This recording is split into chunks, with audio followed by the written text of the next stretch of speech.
Bem, pessoal, vou contar uma história para vocês aqui, que vocês perguntaram muito essa história que eu contei do trauma, né? Por causa dos acidentes de avião, que tá todo mundo perguntando, querendo saber. E eu vou contar a história aqui do James, contar um pouquinho melhor, que no vídeo que eu fiz aqui de politrauma, eu falei como um acidente de avião revolucionou a medicina, né? E salvam milhões de vidas ainda hoje, né? Então, James, que conta essa história, que foi o criador desse protocolo do ATLS. O que é que acontece? Quando você tem um acidente de avião, que foi como foi o caso dele, né? Hoje é meio tudo padronizado, né? Você liga para o SAMU, chega os carros, aí chega aquela prancha, você bota o colar cervical. Tudo isso tem uma base por trás, uma base científica, né? E normalmente a maioria das revoluções científicas, elas surgem quando alguém, por passar por aquele problema, no caso dele como médico, né? Ele identifica que há um problema grave e ele metodifica. Então o que aconteceu com ele, né? Ele é médico ortopedista, né? Em 1976 estava com a família inteira no avião, indo para Nebraska. E quando ele estava sobrevoando uma determinada região, nuvens muito carregadas, ele disse que tinha uma questão de tempestade também estava chegando, ele não tinha como desviar para parar em outro aeroporto, né? Os equipamentos tinham uma certa dificuldade de identificar, então ele baixou um pouquinho o plano de voo dele e nisso o avião bateu numa árvore. Então a tragédia completa, né? O avião dele caiu, a esposa já teve morte instantânea, né? Ele teve fraturas na face, né? E costela também quebrou, né? Ainda, como ele tinha mais 4 filhos, né? Só um, que era de 10 anos, que era o mais velho, ficou ainda acordado. Os outros 3 inconscientes, todos menores, 7, 4 anos, 3 anos, né?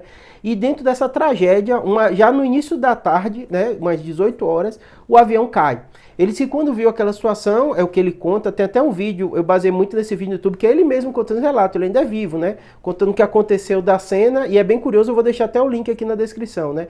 Aí quando aconteceu tudo isso, ele ficou logo com medo de explosão, então mesmo esse filho mais velho ajudou ele a tirar os outros 3 que estavam inconscientes, né? Ele disse que eles não despertaram.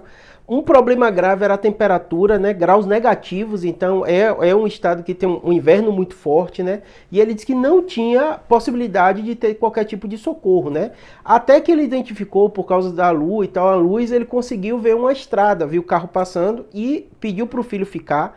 Ele disse que quando ele deixou a família, né, ele tentou imobilizar o máximo, como ele era ortopedista, trabalhava com fratura e viu que os filhos tinham múltiplas fraturas, além de fratura craniana, ele imobilizou, mediu os sinais vitais e viu que estavam vivos, né, tentou deixar de uma posição que as vias aéreas eles estivessem respirando bem, mesmo eles inconscientes, né, posicionou daquilo, foi procurar ajuda enquanto esse filho de 10 anos ficou tomando conta dos outros, aqueceu muito, né, ele conseguiu, depois de algum tempo, ficou quase 8 horas ele monitorando os filhos e tal, inconscientes e tal, né? Ele conseguiu essa ajuda. Essa ajuda pegou esses meninos, botaram no carro, disse que na época não existia coisa de transporte bem organizado, né?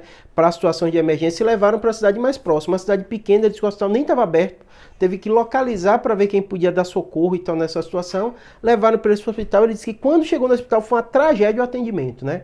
Ele fala que o que ele percebeu, ele era de um hospital maior, ele pediu até ajuda do amigo dele, já era conceituado e tal, pediu ajuda do amigo dele para tentar a transferência, e ele disse que pegavam as crianças de qualquer jeito, né, risco de fratura cervical para levar para o raio-x, né, movimentavam de forma inadequada, deixavam de forma inadequada, então ele disse que foi um trauma muito grande para ele, e não era por falta de zelo dos médicos ou da equipe, ele era médico e tal, estamos falando de falta de treino mesmo, né? Tanto que tudo isso, né, ele passou em 76, os filhos dele ficaram ainda inconscientes dias, tiveram traumas, foram transferidos de helicóptero por esse amigo dele, que depois fez o protocolo junto com ele, né, transferiu esses filhos lá para um serviço de referência, que era onde ele trabalhava. Houve um cuidado muito adequado dos meninos, mas ficaram dias ainda inconscientes, trauma craniano grave e tal. Perdeu a esposa, tragédia com os filhos, né? Ele disse que quando ele viu isso, ele fez assim, ó, gente, o atendimento não é adequado para uma pessoa que tem um acidente. E aí ele organizou todo o sistema que a gente usa até hoje de trauma. Óbvio que já está na 10ª edição, que é o ATLS, foi baseado nesse problema que surgiu com ele, né? Essa tragédia de perder a esposa de uma queda de avião, dos filhos ficarem grávidos, dele ver como o atendimento médico não era adequado na época, com várias falhas.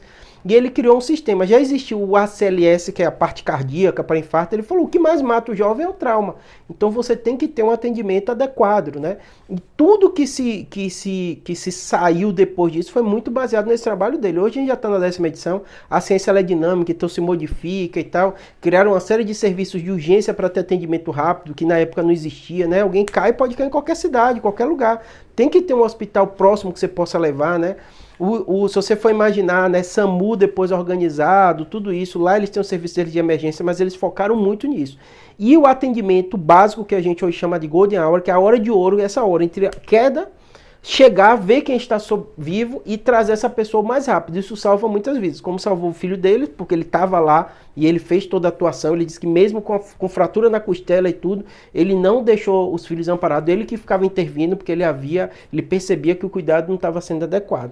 Tá bom? Espero que tenha ajudado, mas veja como uma tragédia pode mudar muitas vidas, né? E o link está aqui na descrição. Um abraço.